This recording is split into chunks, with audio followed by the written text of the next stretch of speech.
What's up, guys? This is B-Side Investing. Welcome back to the channel. Today we're doing Bitfarms, and they have a news that came out yesterday. I'm just doing a video today, but the market hasn't reacted well to it. If you check out the huge drop that we had on Monday from 491 to 440, so we did eat some loss there, but that's what happens when when Bitcoin is down in the weekend, and that's how people react, and that's you got to get over with it, right? So, okay, so right now it's 9:40. Recording this today, but I just did the research yesterday. So, anyways, I don't want to jinx Bitfarms right now because Bitcoin is on the up, kind of on the up and up. We did close similar levels. At 56.1, so it's a bit it's up a few bucks, but today we should see it go up. That's fingers crossed. I don't want to jinx it because I'm saying this. So anyways, let's just move away from that and focus on Bitfarms. So looking at the 6-month chart now, since March, I want to say like end of February, we kind of had the beginning of the downfall. It's more evident from April 7, 6.7 all the way down. So yeah, we're looking at kind of almost 2-month lows. So it's a really good buying opportunity with Bitfarms. So these levels will, I don't want to say will never come back, because obviously they came back 2 months after, but you have to realize that this company is just ridiculous. Like, this is the Canadian version of, I can't say Mara, because Mara hodls like 5,000 BTC, and Bitfarm is not even comparable to Riot. But in terms of hash rate, it is kind of becoming the second biggest, but on a more expensive more than 3/4, because Mara will have 10.37 by Q1. Well, that's barring considering they don't have any delays. So, and Q4 for a Bitfarms in 2022. So it's really interesting because so far Riot is the only one that's come close to Bitfarm, challenging the second spot. So we'll see how that goes. They do have more petahash coming in Q2, Q3. I don't have the exact number because they haven't released any delivery schedule for their overall 3 exahash goal orders. So just have to take a guess, I guess. But anyways, so Bitfarms, we are sitting, we'll just look at the website. Okay, so they're at 1.2 installed. Now, of course, they did have some delays, and it's not just with Bitfarms, all the companies are having delays. So this is, they have 1.2 exahash, and current power is at 69. If you look at their operations, you will realize that they have new projects coming in. So if you see down the pipeline, they have more megawatts coming in. So I would say it's more than the current one that they have, right? So they have currently 25, 29, 39, and about 69. So that's what 69. And in the pipeline they have 38, what is this, 38, 60, 68, 70, 80, 95, 100. So they have 100 down the pipeline. They haven't included the Argentina deal that they're coming. Well, I just kind of gave that away, but right. So, is Mega a new one? Because no, I don't think it's a new one. Anyways, okay. Right, so quick disclaimer, I am invested in Bitfarms. I do have some portion here in this challenge video that I'm doing. This is the 1K to 100K challenge, so if you're new, you can follow my channel with the challenge video. I do it every trading day, every market days, so every weekday. And yeah, so you can see here that I do own where to go, Bitfarms right here. So now, yeah, this may not be a lot because I do have more in other brokerage and stuff like that. So this is not a accurate representation of how much I own. So yeah. All right. So let's just get into it, right? So Bitfarms, they announced deal for 210 megawatt Bitcoin mining data center at 2.2 cents per kilowatt US dollars. Jesus, I think that's the lowest I've heard, or even, yeah, that's the lowest I've seen. And I know that Mara has a really good deal with their electricity company that they use. I want to see which one they use. Mara. Right, Beowulf Energy. And yeah, this is the lowest because Marathon Digital is claiming about $6 to $6,500 per Bitcoin, and you'll see now that this thing is like in 4,000 range per Bitcoin mined. That's ridiculous. So yeah. Oh, sorry if you didn't know what I was talking about. It's the efficiency of mining one Bitcoin. So the cost per mining one Bitcoin. That's what I was talking about.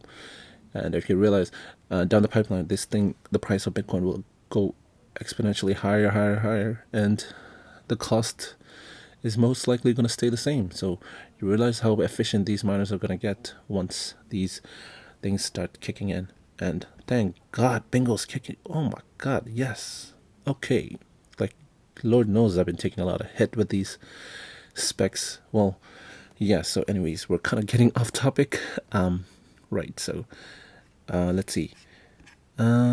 So this is a expansion project in South America, and so it says here on October 26th last year, they announced the signing of a non-binding memorandum of understanding to secure electricity at approximately 2 cents per kilowatt, with a plan to pursue the development of a 60 megawatt Bitcoin mining facility in Argentina. Now, this is kind of a risky play because we know that I would say, because it is kind of risky to go down to Argentina, because they have their mining facility in Quebec, and I know Hive has mining facility in Quebec, now in New Brunswick, and then they have it in Iceland and Sweden, and yeah, so the top companies, they're focused in developed countries and in colder regions. Now I know Argentina could the place that they could be mining, it could be a colder region, but what I'm saying is the country, it's a new path that they're pursuing. Hopefully everything works out. I'm not saying that it won't work out. I'm just saying it's a more riskier play to going towards a more developed country, or just a Western North American like Texas, for example, because Texas has cheap energy, and Montana, the state of Montana, has cheap energy. Or you can go to Alberta or Quebec City. So it's a different play. I like it, so we'll see how it goes. But I'm just clarifying that it's a different avenue. So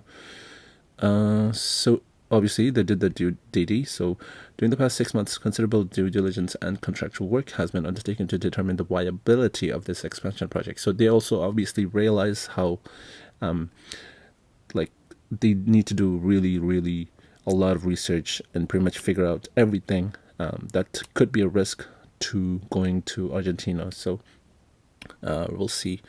So the company has since signed a significant enhanced power purchase agreement. So that's a PPA with a utility-grade private power producer in Argentina, pursuant to which Bitfarms is entitled to draw up to 210 megawatts of electricity at its discretion. So that's a lot of power. So that's more than what they have in the pipeline and what they currently hold of about 169 megawatts. So this kind of completely blows up, like blows that out of the water. But you have to realize that they have 8 exahash coming in, and they're gonna need every like pretty much every power plant, every facility that they can get their hands on, because that's, and obviously they have future deals that we don't know about that they're probably in the works.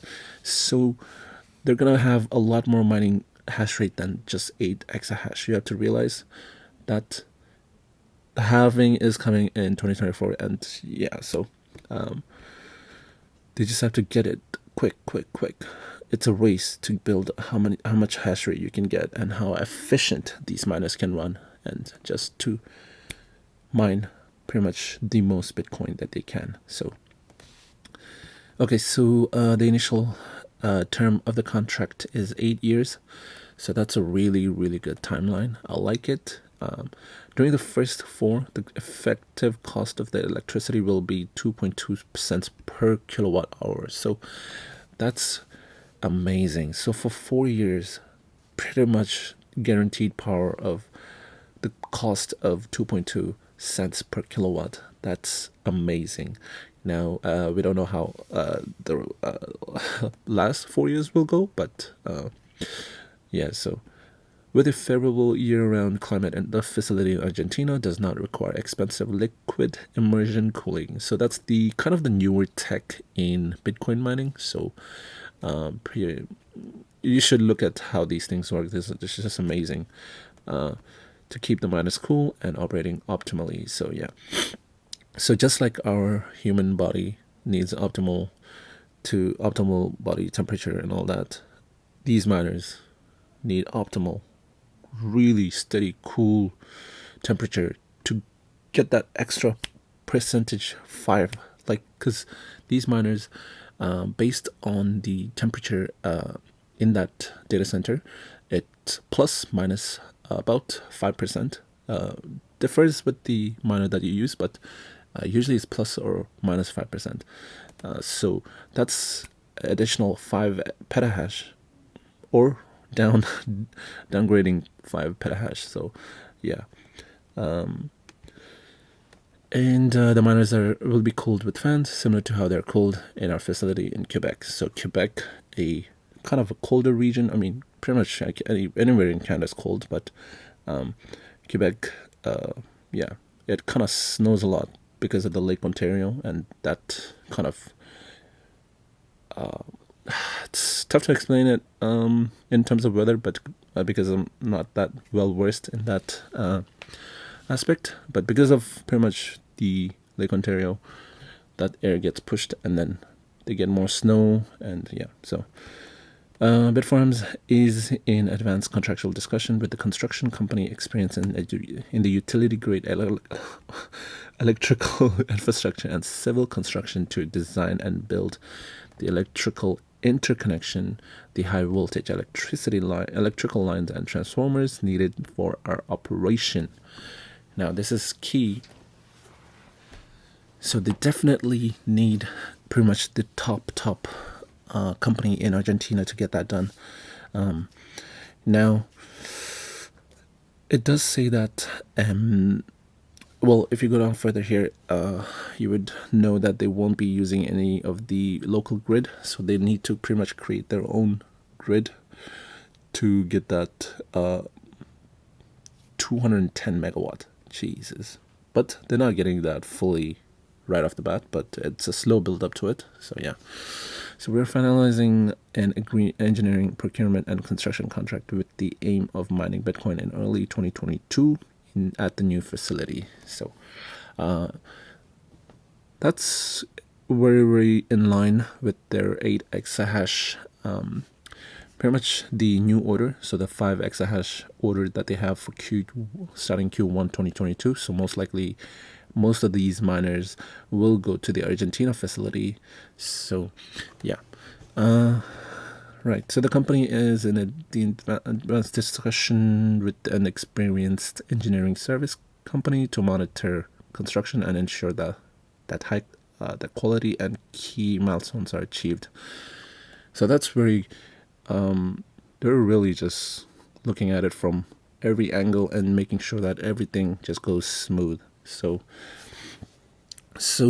these engineering services, obviously, they're going to make sure that everything goes into, like, everything works smooth, and everything is in high quality and what they want. So the proposed new mining facility is in very close proximity to the utility, and as such, the electrical contract does not involve any interconnection with the local power grid. Right. So they won't have any surges or any power outage because of what would happen to a local power grid, because they would have their own kind of power grid facilitating their miners. So yeah, so it says that they have the advantage that electricity cannot be curtailed during times of unusual high usage, right? So power outage or power surges in usage. So yeah, this means that our miners can be operated with maximum efficiency and output regardless of conditions applicable to the local power grid. Right, pretty much in line with what I said. So Bitfarms plans to relocate a substantial number of its older miners to the new data centers. So this is part of what Bitfarms is also focusing on, is the rehab of the older miners. I think they're the only one that kind of like really vocalizes this strategy. It's weird why the others don't do it, but I'm sure they're doing it. It's just they don't say it. So while the older miners are less efficient than the new miners, the low cost of electrical power and the proven reliability of these miners will extend their economic life. So instead of just selling it or just scrapping it and recycling it, they're going to use it. And in the new Argentina facility, where 2.2 cents per kilowatt hour is going to be really low power cost for these even these older miners, and they're also going to churn out a little bit of profit and contribute to their overall hash rate. So yeah, so substantial portion of the recently ordered 48,000 microBT miners, as announced on March 2, are earmarked for the new facility. So so obviously they're going to need all the power that they can get, and the facility that's already being kind of proposed, and it will be ready, barring any delays and stuff like that. So I would assume that most of that will go down there and make a lot more profit than what they would make in Quebec. So 210 megawatt is sufficient to support approximately 55,000 new generation miners. So when they say that, I'm assuming they're talking about the microBT Watts miner that they have in a deal that they have in place, and that's for the M30S++ and M30S+, which are the top of the line. At least the M30S++. That's 112 terahash per second. That's the best out there right now in terms of hash rate to power usage. So, and the M30S+, not too shabby with 100 terahash per second, which is still ridiculous. So yeah. Right. So let's see this. And also they would generate approximately $650 million in revenue, or 11,774 Bitcoin, based on the current difficulty, and a Bitcoin price of $55,000. Jesus, that's a lot. Holy cow. You know, it is not very clear. Now, it's not very clear how, in what term, but I'm assuming they're talking about in per year terms, which is ridiculous. So as a basis of comparison, we previously reported that break-even cost to mine a Bitcoin during fourth quarter of 2020 was approximately 7,500 USD in Quebec. Okay, so that's what I was talking about early. So if the new Argentina facility was operating during the same period, So they're giving an example. We estimate that the break-even cost to mine the same Bitcoin would have been $4,125 US. A 45% savings as compared to Quebec City. Not Quebec City. I don't know why I keep saying Quebec City. To Quebec. Wow, that's crazy. 45% saving, with up to 210 megawatt of low-cost power available to us. The Argentina facility is expected to be a significant contributor to Bitfarms achieving its 8 exahash target by the end of 2022. It is also intended to provide geographic production diversification to reduce risk and serve as an effective hedge for Bitfarms against the next halving event in 2024. So, Jesus, a 45% savings, and the lowest I've heard is with Marathon Digital, with about 6K. Let's just say it's 6K. I think it's 65, but let's just say 6K. That's ridiculous. Almost $2,000 difference. Still, what the hell? That is ridiculous. Oh my God. Jesus. This is just crazy. Anyways, yeah, so I know some people are asking me to like discuss why this thing fell all the way down 50%, but I just don't have a direct answer to these things. Like, there's so many things contributing to it.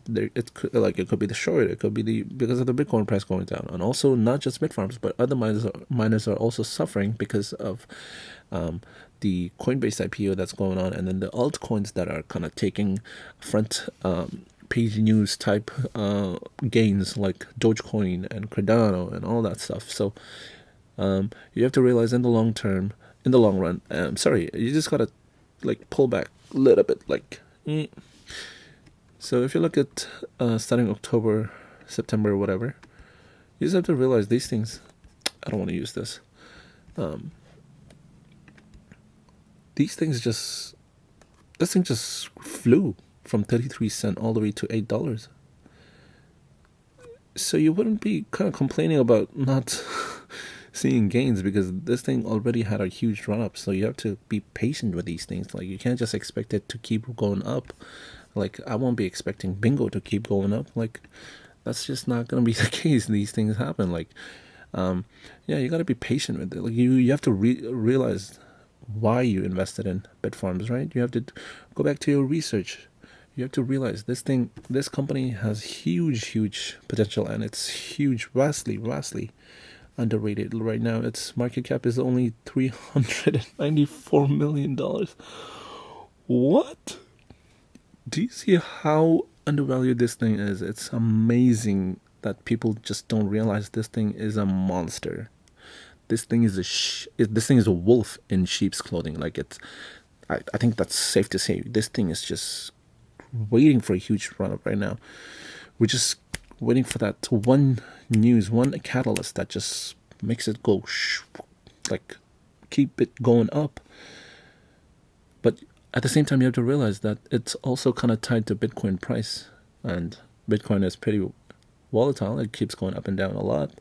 That's what it is. If you can't handle investing in Bitfarms and in crypto and these huge volatility, then probably want to invest something else, right? So maybe go for S&P 500.